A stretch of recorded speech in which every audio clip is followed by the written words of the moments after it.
All right, quick video. This video pertains to life and death. Somebody had made a video that I was watching, and it kind of like sparked the thought process. And I'm gonna share my thought process with you. Every video that I put out, it's just basically my opinion. Doesn't make it right, doesn't make it wrong. It's just I have an opinion, and I want to give you an opinion. I want the people to, just tell me what you think about it. At least think it through. Death. What is the closest thing to death that you can come to and almost can say you experienced it? You experienced death. My opinion, it would be sleep. Sleep is the closest thing to death that you can have, an experience that you can actually wake up from. Now, I'm going to go a little bit further because this is about conscious and your subconscious. All right? Remember, your conscious and your subconscious.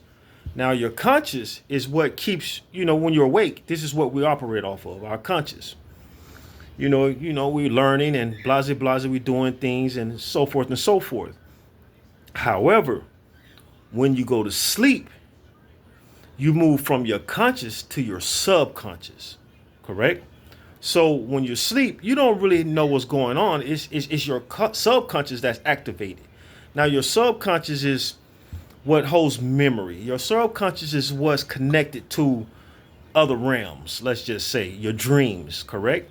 So have you ever had a dream and you dream about other people that you haven't seen or you don't know? Well, in my opinion, these are ancestors. You dream about your ancestors.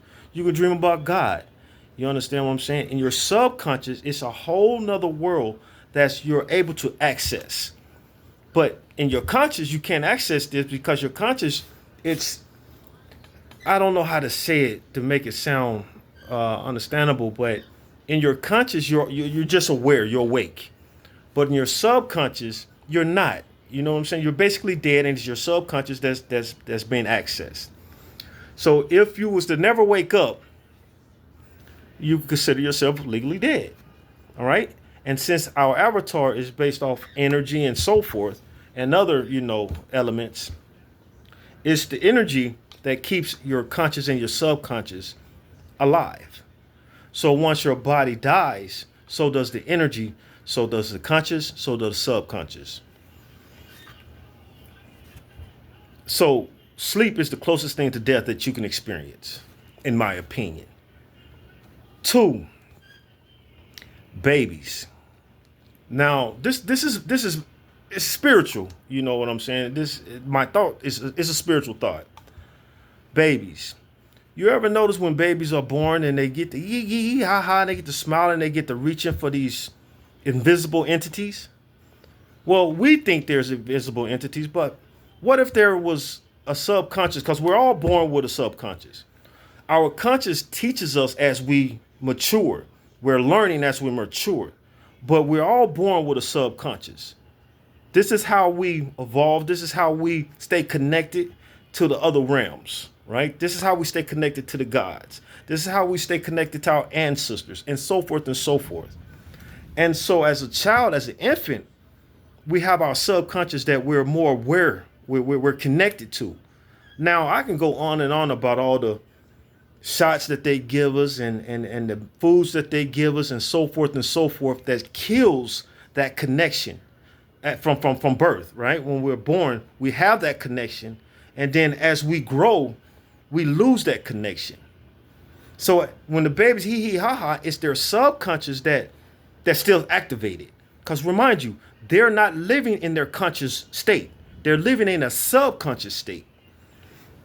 So the video that I seen that made me think about this, well, I thought about this a while back, but I want to make this video and share it with you, is that the female was saying that how babies are did I say it at the beginning? I don't know. I'm going to say it again. That babies are actually adults in baby bodies. Well, I take that as saying that they're living in a conscious world in a baby's body. And so this is how the avatars and energy is placed here and placed there, and this is how we stay connected with the higher power. This is how we stay connected with our, ancestors, with our angels through our subconscious. And so when you talk about death, it's our energy that once the energy leaves the body, our conscious is like a computer, right? It's like a computer. You might unplug your computer, but the information is still there. So you can go to sleep, but your conscious is still there, and your conscious is what gets activated, and your conscious is like, well, it goes to sleep. So if you didn't dream, you're basically experiencing death, and the closest things to it. If you didn't dream, because if you didn't wake up, you would be deceased, right? If you didn't wake up, you would be deceased and wouldn't even know it. Wouldn't know it. So what would it be to activate your subconscious? It would take energy, right? Your body, connected to energy. So our energy is what propels our conscious and our subconscious. So where do our conscious or subconscious go once our avatars reaches